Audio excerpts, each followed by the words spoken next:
¿Cómo les va?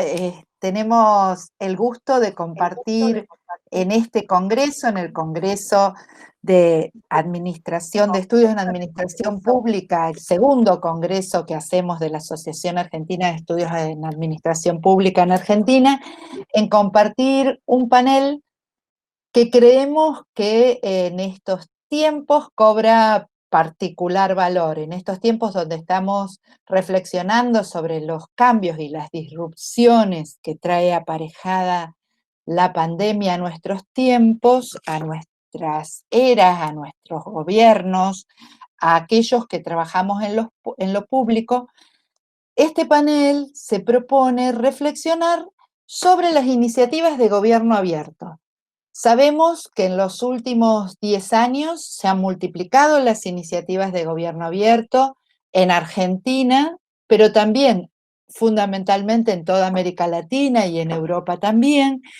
Y por lo tanto, creemos que, como decíamos, en el marco de la crisis de incertidumbre, de cambio, de ruptura en la que nos ha puesto la pandemia del COVID, y de la experiencia ya acumulada en torno a estas iniciativas de gobierno abierto, es un buen momento para reflexionar sobre qué pasó con estas iniciativas, qué está pasando con estas iniciativas en distintos países de América Latina y en España, y cuáles son los retos que tenemos a futuro.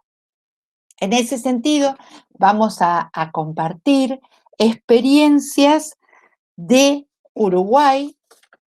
Cristina Surbigen nos va a estar presentando las experiencias de gobierno abierto que se han desarrollado en Uruguay. Vamos a compartir experiencias de Chile. María Paz Hermosilla nos va a presentar qué cosas están pasando en torno a gobierno abierto en nuestro país vecino, del mismo modo que Uruguay. Ahí tenemos un eje sur-sur, diríamos. Luego, el profesor Criado nos va a contar de las experiencias de gobierno abierto en España, y Edgar Rubalcaba, desde México, nos va a compartir qué está pasando en esas tierras. La idea es que tengamos un panorama de los principales procesos que se han dado en torno a estas iniciativas que buscan precisamente poner en movimiento innovación en nuestros espacios públicos, y en qué punto nos encontramos y qué desafíos plantean hacia adelante. Así que, sin detenerme mucho más, porque creo que lo importante es poder escucharnos y luego dialogar juntos, les voy a presentar en primer lugar a Cristina Surbigen, que es miembro del Departamento de Ciencia Política de la Facultad de Ciencias Sociales de la Universidad de la República en Uruguay. Un gusto, Cristina, una alegría compartir este espacio. Te escuchamos. Invite la organización de este panel. Yo lo que voy a presentar es una pequeña reflexión sobre la necesidad de innovar, ¿no?, en las políticas públicas y en la importancia de generar estos espacios de experimentación como son los laboratorios de innovación que, bueno, que han surgido en toda América Latina, también en Uruguay, también en el gobierno de Uruguay. Y un poco lo que voy a presentar es la experiencia desde la Universidad de la República, cómo la universidad, trabajando con otros actores, también puede contribuir en estos procesos de gobierno abierto, partiendo de que los problemas son cada vez más complejos, estamos en un momento de gran incertidumbre, con grandes expectativas, con decisiones urgentes, y problemas que son complejos no solamente porque son técnicamente complejos, sino porque son socialmente complejos, porque hay un gran desacuerdo en cómo abordarlos y resolverlos. Tenemos cada vez más complejidad, con grandes interconectividad, con grandes urgencias y necesidades de transformación. Eso es lo que nos ha llevado a nosotros a reflexionar que necesitamos un cambio cultural en la forma de abordar los problemas. Necesitamos nuevos arreglos ontológicos y epistemológicos de la forma como estamos mirando los problemas y cómo nos estamos acercando, y sobre todo alejándonos de esta visión muy positivista, lineal, que tenemos de pensar y de resolver los problemas. Entonces eso nos ha llevado a generar un laboratorio de transición, que es un espacio abierto, experimental, que vincula ciencia, arte y política, y busca, bueno, facilitar transiciones a una dimensión de futuro sostenible. Me parece que la dimensión de sostenible y de futuro sostenible, ambientalmente sostenible, muchas veces no se hace mucho hincapié en los gobiernos abiertos. Sí, se habla de solucionar problemas públicos, pero los temas socioambientales no están presentes, con un énfasis muy importante. Se habla de innovar, de la innovación pública, de introducir nuevas tecnologías, pero la dimensión socioambiental no aparece con énfasis en estos laboratorios de innovación. Entonces, una de las reflexiones que nos condujo a pensar que es necesario introducir y empezar a reflexionar sobre lo que son, bueno, las ciudades resilientes, lo que son la alimentación sostenible, lo que son el uso de los recursos naturales. Y eso nos ha llevado a desarrollar este laboratorio, que lo que quería mostrar es un poco, acá está sintetizado, todo por un lado, los principios, las capacidades, las formas de pensar en las que estamos trabajando, y sobre todo este TLab busca una orientación explícita hacia un cambio de sistemas y que se basa en herramientas y teorías de diferentes enfoques sistémicos de pensamiento resiliente, de teoría de las transiciones, y ahí los vinculamos con enfoques innovadores en el diseño de política pública, que plantea que el diseño de política pública tiene que ser hoy mucho más abierto, humano, sistémico, anticipatorio y experimental, ¿no? Con otros enfoques que vienen de los estudios de los sistemas socioecológicos y socioambientales. Entonces, cómo estos aportes pueden pensar y pueden empezar a pensar nuevas formas de abordar los problemas públicos, y lo que hablamos sobre todo es de generar nuevas capacidades en los gobiernos para abordar estos problemas complejos. Y sobre todo hablamos de cuatro capacidades para abordar estos problemas, que son la capacidad que es de experimentar, la capacidad de sintetizar conocimiento, la capacidad de anticiparse a los problemas, y la capacidad también de evaluación y de monitoreo. O sea, lo que hemos tratado de trabajar en este TLab es justamente innovar, abrir esos espacios, vincular diferentes disciplinas, diferentes actores, y comenzar a pensar soluciones a problemas públicos con otras miradas, con otras perspectivas. Y esto nos ha llevado a todo un marco de diseño para las transiciones, para toda una metodología que estamos desarrollando en ese espacio e innovando en la forma de trabajar los problemas públicos. Y básicamente ahora los temas que estamos trabajando es en el tema de la alimentación sostenible. Por ejemplo, estábamos trabajando con diferentes colectivos sobre todas las iniciativas de alimentación sostenible que hay en Uruguay, pero también en América Latina, con una visión sistémica de lo que es la alimentación.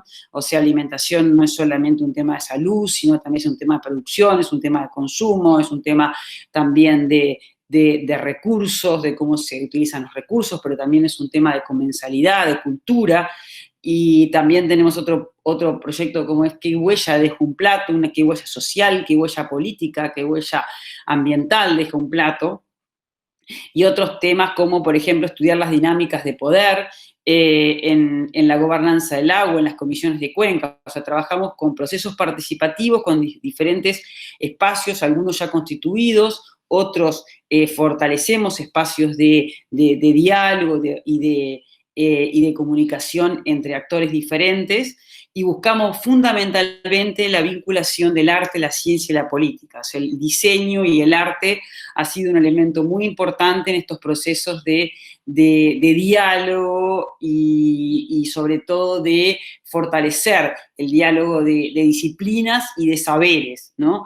He tratado de una forma muy sintética, yo puedo dejar la transparencia, también puedo dejar el link de Saras, pero este es un proyecto muy nuevo, es un proyecto que si bien lo venimos pensando desde hace mucho tiempo, recién ahora logró cuajar, logró sintetizar todas estas ideas de cómo avanzar a una visión más sistémica, reflexiva, y la necesidad de fortalecer y de trabajar en el diseño, bueno, o sea, de nuevas metodologías, pero también de nuevas capacidades en los gobiernos para abordar problemas complejos, como es, por ejemplo, una comisión de cuenca de Laguna del Sauce, que ha sido creado por el gobierno, y bueno, cómo fortalecemos la gobernanza de ese espacio, cómo fortalecemos la gestión de una cuenca, cómo juegan las dinámicas de poder, cómo juega la política.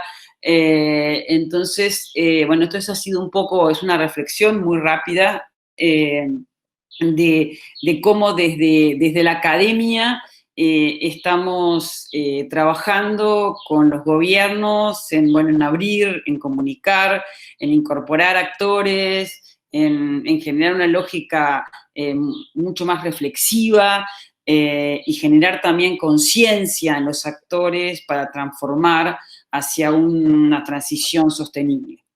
Así que bueno, creo que no sé si he sido muy rápido, pero bueno, he tratado de sintetizar las ideas centrales de esta experiencia que recién comienza.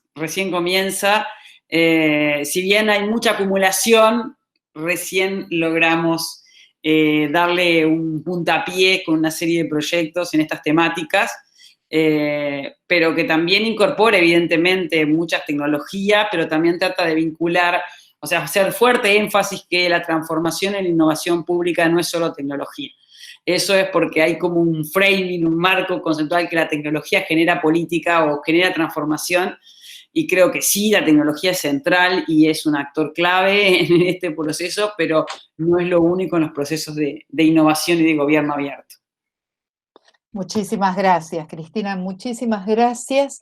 Vamos a seguir entonces ahora viendo de mano de María Paz Hermosilla. María Paz es la directora del GovLab de la Universidad Adolfo Ibáñez de Chile. Vamos a ver entonces qué experiencias se están desarrollando en Chile y qué desafíos en torno al gobierno abierto. Bueno, muchas gracias por la invitación a participar en este panel. Yo vengo a hablar un poco del gobierno abierto, pero desde el punto de vista de los datos. No sé si están viendo ahí la presentación. ¿No? ¿Sí? ¿Rita?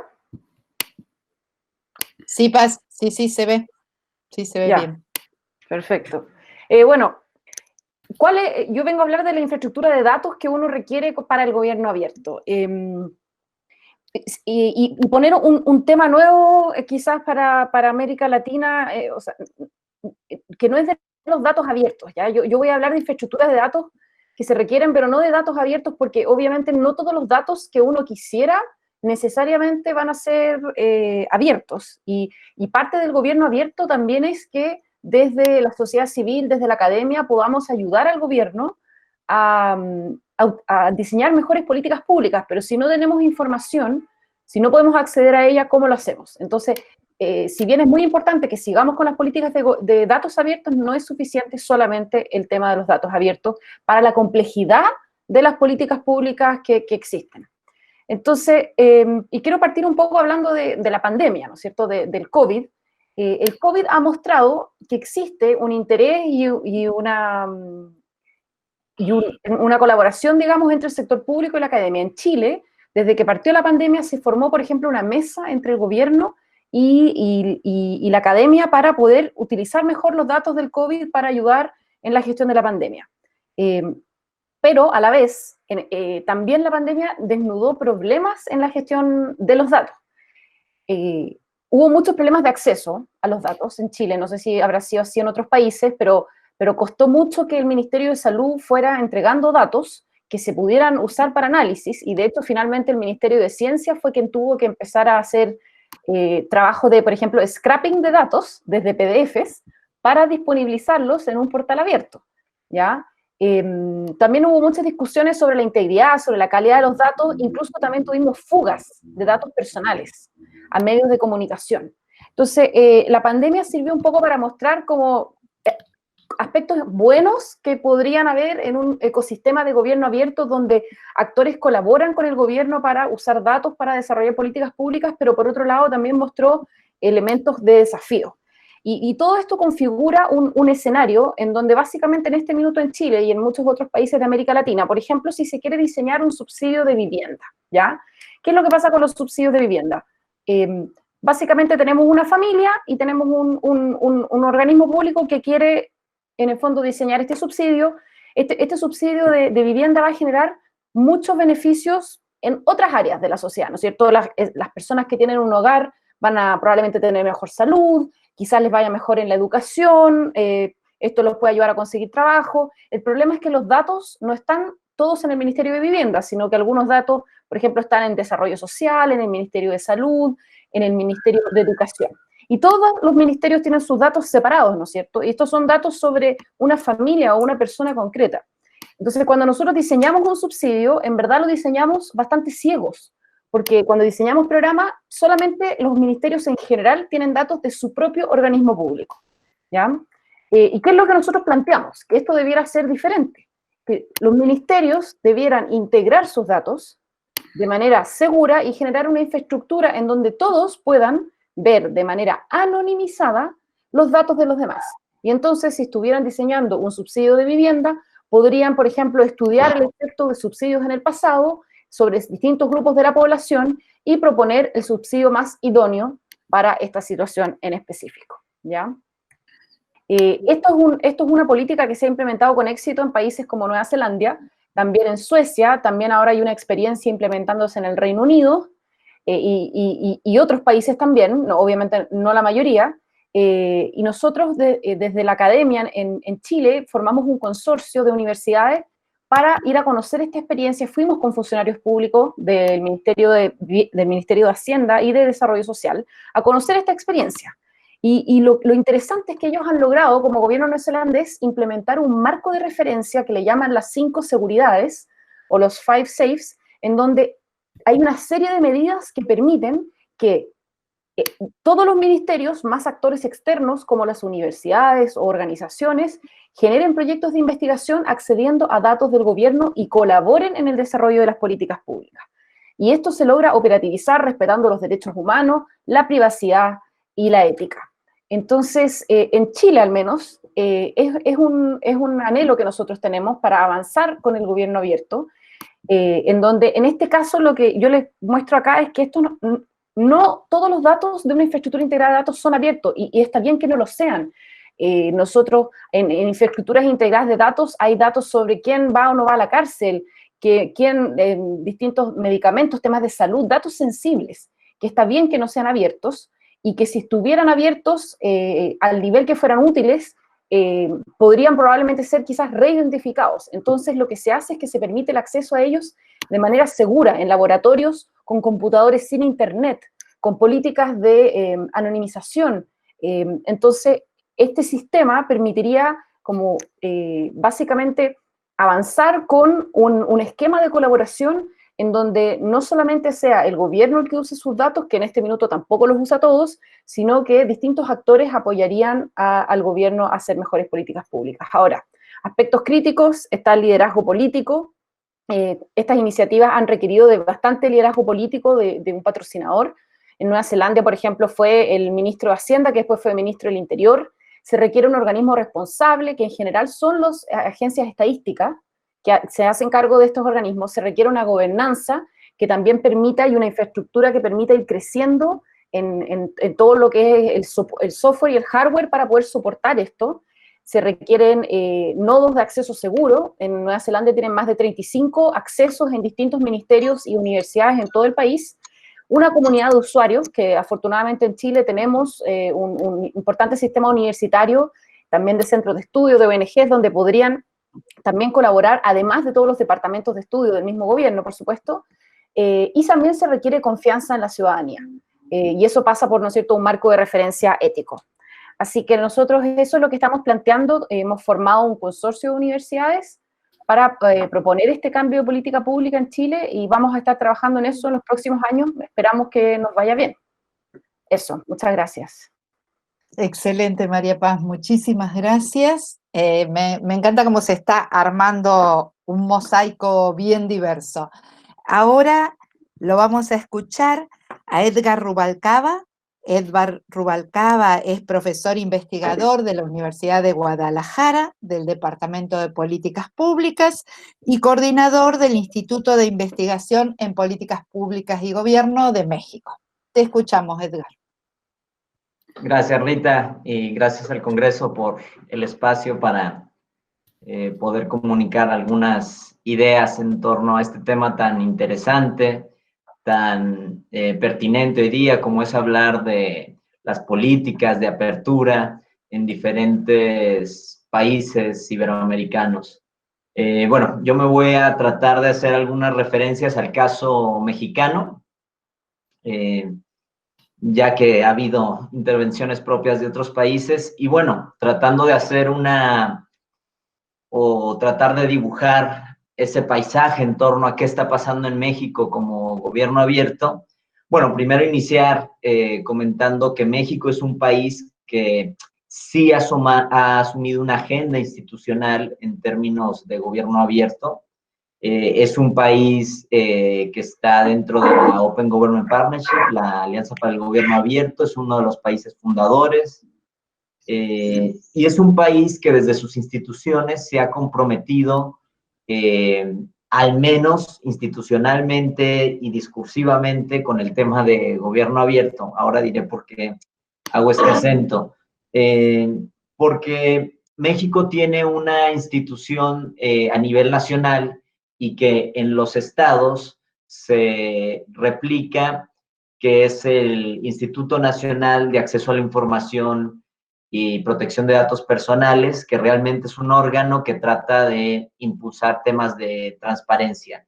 Pero es un órgano bastante potente y bastante robusto en capacidades institucionales que digamos, asumido principalmente desde este órgano y en sus réplicas, digamos, en sus homólogos, en los estados, que México tiene 32 estados, existe un órgano que le llaman órganos garantes de acceso a la información y de transparencia, que ellos son los principales actores que han asumido la agenda a nivel nacional, pero también a niveles locales en torno al gobierno abierto. México está en su cuarto plan de acción a nivel nacional. Tiene una sociedad civil contestataria y medianamente legitimada en sus demandas.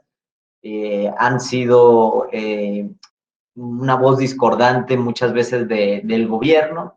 Entonces, digamos, está legitimada hasta cierto punto.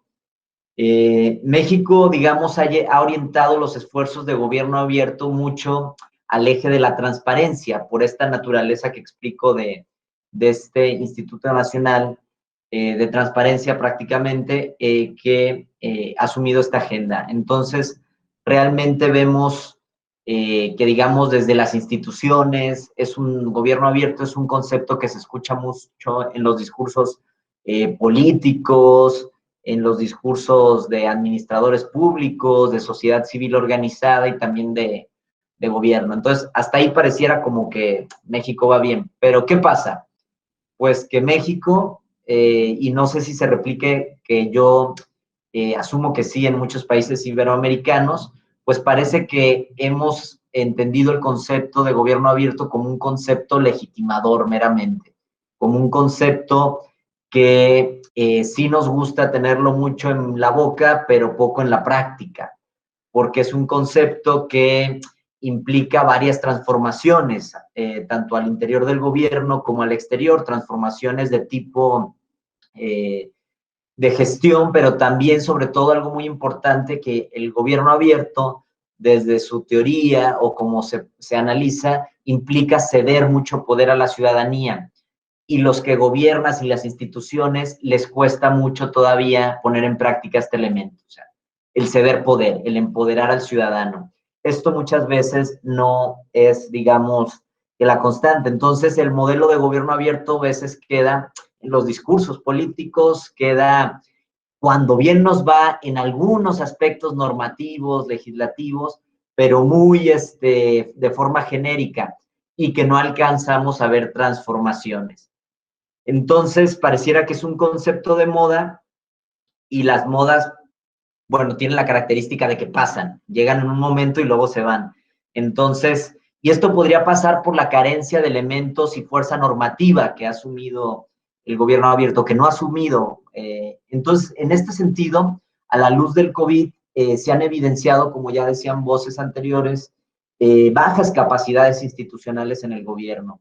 Se ha puesto en evidencia una discordancia, al menos en México, de un debilitamiento del pacto federal, pues ya los gobiernos subnacionales ya asumen sus políticas muchas veces no alineadas a las de un gobierno federal o a las de otro orden de gobierno, y esto, digamos, está agitando en cierta medida. Actualmente los datos que ofrecen las instituciones, los gobiernos, no tienen credibilidad en torno al COVID, y eso se ha visto que sí, muchas instituciones hablan de transparencia proactiva y de datos abiertos, pero muchas veces no están impulsados realmente desde su fondo, y por otro lado también no tienen capacidades de que sean utilizados para el beneficio de la sociedad. O sea, quedan en portales o en sitios web que no consulta nadie, o muy pocos especialistas o alguien que quiere, pero no tienen un piso mínimo para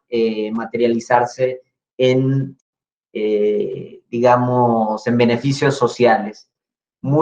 Las instituciones estas de transparencia han hecho muchos webinars aplicando por el gobierno abierto, pero pocas veces vemos en la práctica cambios realmente sustantivos en la materia. Y esto me hace llevar a concluir en algunos retos que también veo que tiene México en torno al gobierno abierto. Uno es alinearse a poder combatir la corrupción. Realmente yo soy un convencido de que unas políticas de gobierno abierto articuladas, integrales, con los diferentes componentes, puede ser un antídoto para esta, digamos, enfermedad que es la corrupción y que en México tenemos muy arraigada. Y parece que no, que, digamos, COVID dio muchos espacios a la opacidad, mostró la debilidad institucional del gobierno abierto, porque la agenda se eliminó y decían, ahorita no es momento de transparentar, ni de datos, ni de nada, es momento de hospitales y de salvar vidas. Entonces, con un discurso en ese sentido, muchas veces se deslegitima esta agenda, o se le nota la debilidad en este sentido. Entonces, sí vemos que México está muy alto en veces en indicadores de transparencia. Simplemente el índice de Estado de Derecho de la World Justice Project de este año habla de que México en gobierno abierto, que es una variable que mide, está en el lugar 36 de 128 países, lo que pareciera que no está tan mal, digamos, sabiendo que es México. Pero luego te vas al de corrupción y ves que está en el lugar 121 de los 128, o sea, en los últimos lugares. Entonces dices, muy bien en gobierno abierto, muy mal en corrupción, hay algo que está fallando. Entonces yo creo que es eso de pasar a la práctica en el tema de gobierno abierto, no solamente dejarlo en narrativas, discursos y mínimamente en aspectos normativos que no transforman nada. Entonces es importante transitar del discurso y a los hechos, a un marco legal específico, a que los ejercicios de planes de acción que también se hacen a nivel subnacional tengan base, que no sean artificiales, que no tengan meramente un componente legitimatorio.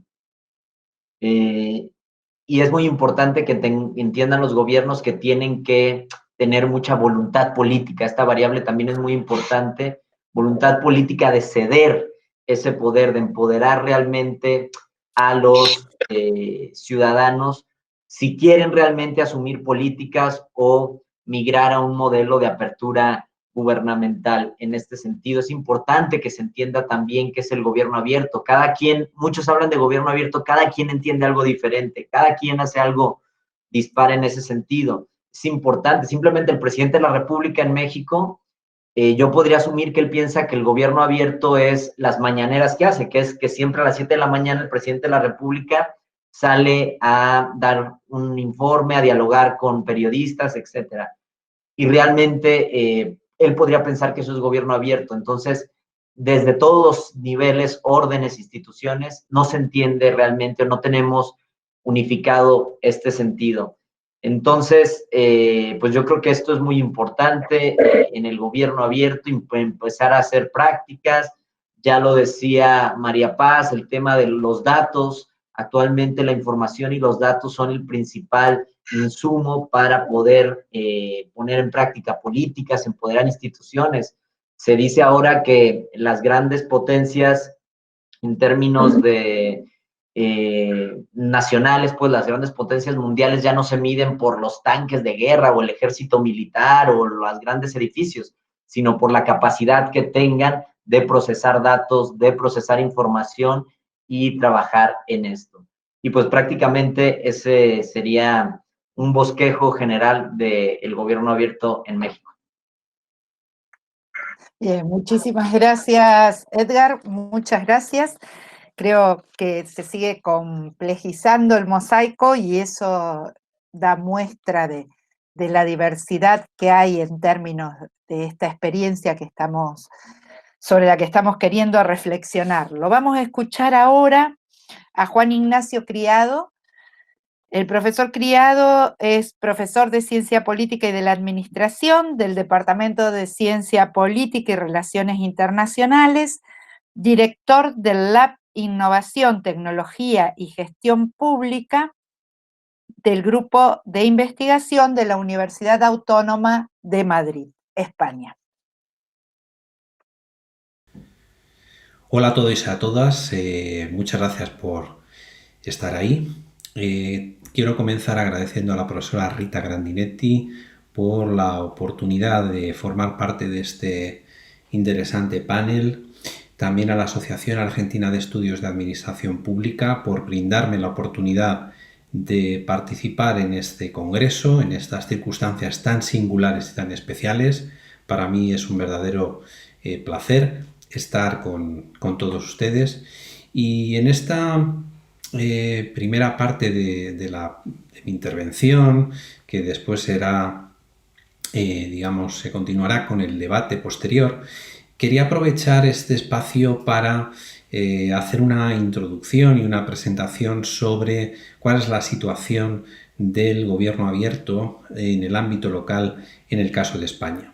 Y voy a hacer esa presentación breve tomando en cuenta un proyecto de investigación financiado por el gobierno, por el Ministerio de Ciencia del Gobierno de España, un proyecto de investigación que se denomina Gobernanza Pública Local a través de tecnologías para la transparencia, participación e innovación pública hacia una nueva gobernanza inteligente local, que dirigimos Laura Alcaide, profesora de la Universidad de Granada, y yo mismo dentro de la Universidad Autónoma de Madrid, y que establece, y esto yo creo que es una primera reflexión importante, una conexión muy directa entre los diferentes ámbitos del gobierno abierto para realmente poder plantearnos que estamos caminando hacia una gobernanza más inteligente. En concreto, el proyecto tiene 4 grandes objetivos. El primero de ellos es analizar los portales de transparencia y datos abiertos en los ayuntamientos españoles de más de 50.000 habitantes, de municipios de más de 50.000 habitantes, de manera que en ese primer objetivo podamos conocer en qué medida la transparencia se está desarrollando y cómo están implementando la misma los ayuntamientos, las instituciones públicas locales a través de la utilización de tecnología de información. En segundo lugar, el segundo objetivo es analizar las redes sociales digitales para la participación en la generación de servicio público en este grupo de ayuntamientos de más de 50.000 habitantes. En tercer lugar, también estamos complementando ese análisis con un estudio de las plataformas en Internet especializadas en participación ciudadana dentro de este grupo de ayuntamientos. Después señalaré algún caso de especial interés y finalmente el último objetivo es el de conocer y profundizar en casos de innovación abierta orientados a la colaboración ciudadana en la prestación de servicios públicos y en el desarrollo de innovación social dentro de los municipios mencionados. Estos cuatro objetivos responden a 4 pilares con los que cuenta este proyecto y que de alguna manera definen y que tejen algunas de las posibilidades y potencialidades que tiene el gobierno abierto en el ámbito local y específicamente en el ámbito local español. Desde nuestro punto de vista, estas 4 dimensiones o estos 4 ámbitos donde la tecnología como elemento, digamos, aglutinador es necesario que estén conectados para que realmente se logre alcanzar ese objetivo de una gobernanza pública más inteligente, que sería un nuevo paradigma en la gestión pública que trataría de sintetizar paradigmas anteriores, sobre todo poniendo los datos y las personas en el centro, también teniendo la tecnología como un elemento, digamos, de sustrato que activaría los diferentes pilares y ámbitos que hemos definido y que además tendría como referente y como ámbito de posibilidad la utilización de nuevos modelos de innovación pública para, de alguna forma, desarrollar las nuevas oportunidades definidas por esos nuevos recursos que disponen las administraciones públicas. De hecho, por poner simplemente en esta primera parte dos ejemplos, uno de ellos es el del Ayuntamiento de Madrid, en donde en los últimos años se han desarrollado experiencias muy importantes de gobierno abierto. De hecho, la ciudad de Madrid fue uno de los primeros gobiernos subnacionales en sumarse a la Alianza para el Gobierno Abierto, con un plan que tuve la oportunidad de evaluar dentro del mecanismo de evaluación independiente y que de alguna manera desarrolló 5 grandes objetivos que se implementaron de una forma muy importante, tanto la creación de un registro de lobbies obligatorio dentro de la ciudad, la creación de un nuevo portal de transparencia para el ayuntamiento, el desarrollo de instrumentos muy sólidos para la promoción de presupuestos participativos, la extensión de la política de participación ciudadana a través de la creación de una comunidad de desarrolladores de la plataforma Cónsul, que es el núcleo de Decide Madrid, y finalmente el desarrollo de mecanismos eficaces de normativa colaborativa. Este primer plan de acción de gobierno abierto ha tenido continuidad y está teniendo continuidad en un segundo plan de acción cuya implementación terminará a finales de 2020, y este es uno de los casos de referencia y que, bueno, sobre todo ha tenido en esa plataforma de Decide Madrid un eje esencial de participación, de propuesta de ideas, de desarrollo de presupuestos participativos, del desarrollo de normativa colaborativa, etc.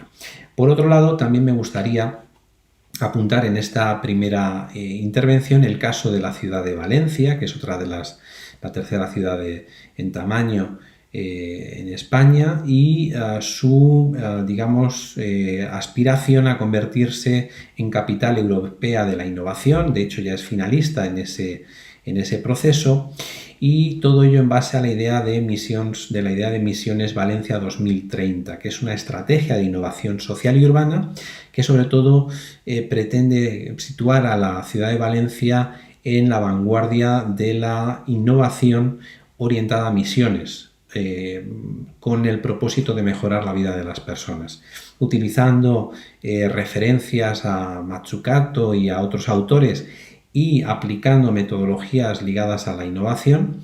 El caso del Ayuntamiento de Valencia tiene una proyección muy importante y en los próximos años seguramente implementará algunas de las ideas más interesantes sobre innovación pública en este ámbito. Con esto lo dejo aquí. Yo creo que tenemos dos casos sobre los que debatir. La idea de gobierno abierto está madurando, se está, digamos, desarrollando, como decía, teniendo en cuenta los datos, las personas, la tecnología, la idea de innovación, y teniendo a las ciudades como un espacio de experimentación clave en el futuro del gobierno y de los estados más abiertos. Esta es mi primera intervención. Quedo a la espera de sus preguntas, cuestiones, para que podamos profundizar en esta conversación sobre el futuro del gobierno abierto. Muchas gracias. Bien, muchas gracias. Gracias, Nacho. Vamos a seguir. Ahora me toca presentar a mí.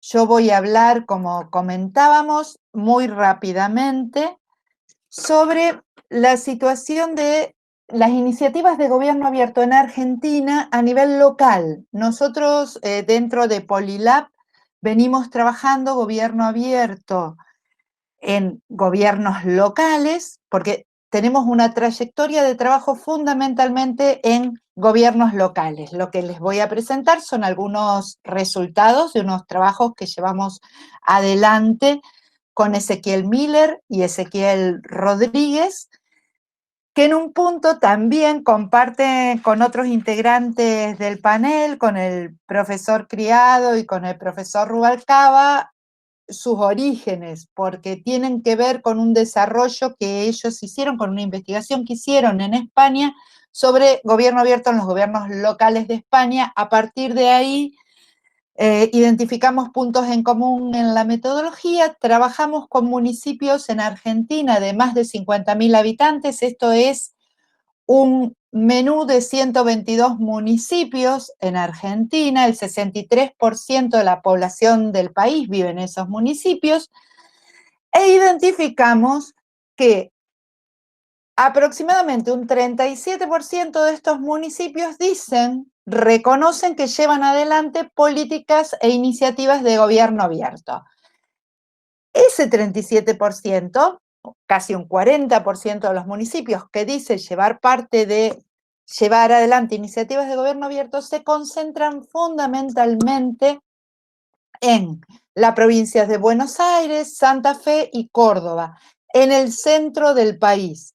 Hay iniciativas también en Mendoza y en Jujuy y en las distintas capitales del país, en las ciudades capitales de provincia, pero fundamentalmente están concentradas en la región central del país. En relación a qué tipo de iniciativas denominan de gobierno abierto, claramente predominan las iniciativas de transparencia y de participación, con un punto en particular que creo que entronca con alguna de las cosas que comentaba el profesor Rubalcaba.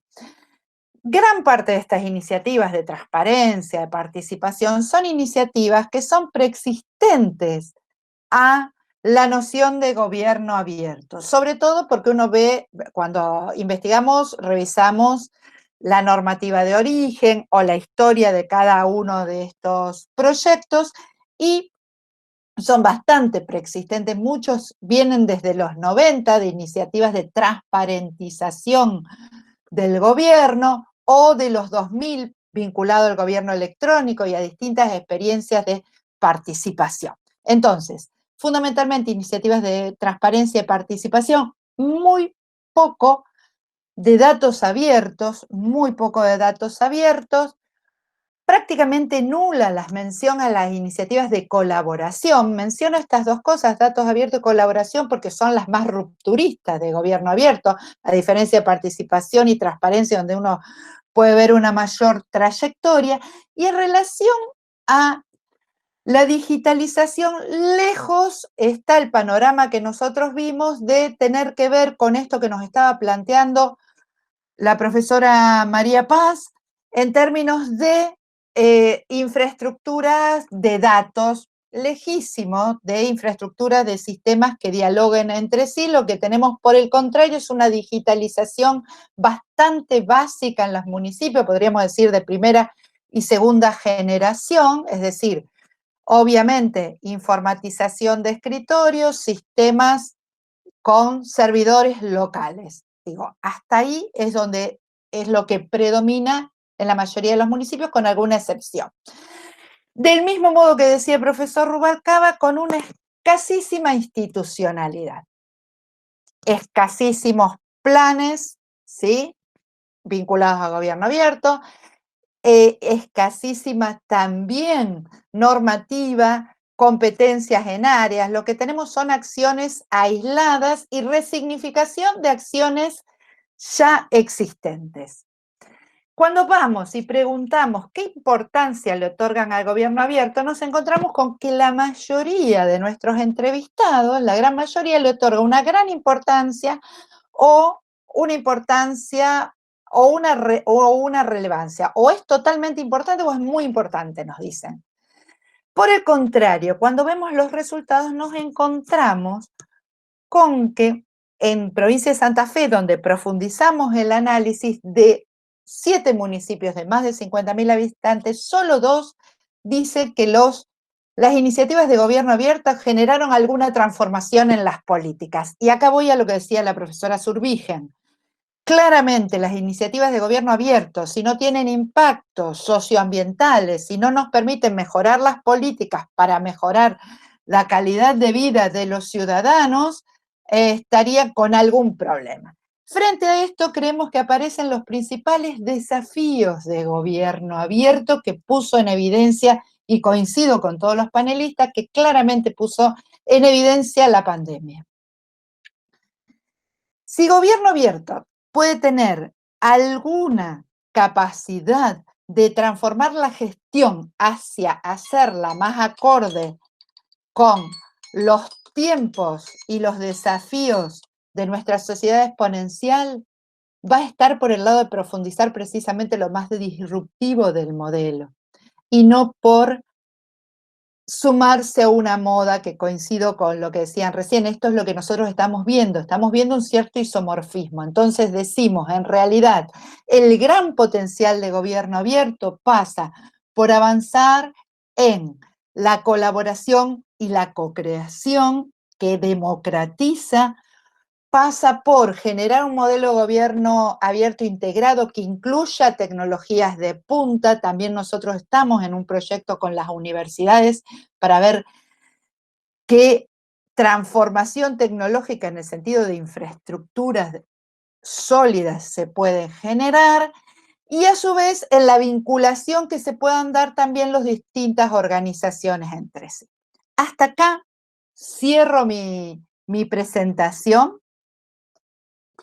La idea es que podamos, a partir de estas diferentes presentaciones, seguir conversando, poder ponerlas en diálogo con otras experiencias, con otras reflexiones, y para todo esto los estamos invitando a participar activamente en el conversatorio que va a tener este panel durante los días del Congreso. El conversatorio del panel va a ser entre el 13 y el 15 de octubre, ya vamos a tener la fecha seguramente, pero quería agradecerles, cerrar el panel agradeciéndoles muchísimo, muchísimo haber aceptado formar parte del mismo, a Cristina, a María Paz, a Edgar, a Nacho, porque realmente es un gusto. Nos conocemos de tiempo, decíamos antes de empezar La comunidad académica que trabaja en estas cosas parece muy amplia, pero cuando vamos centrándonos en temas, no somos tantos, nos conocemos, sabemos del valor de lo que hace cada uno en sus territorios y la verdad que es un gusto poder poner esto en diálogo y, como decíamos, seguir el diálogo en los días del Congreso. Así que muchísimas gracias y un abrazo muy grande y nos estamos viendo en breve.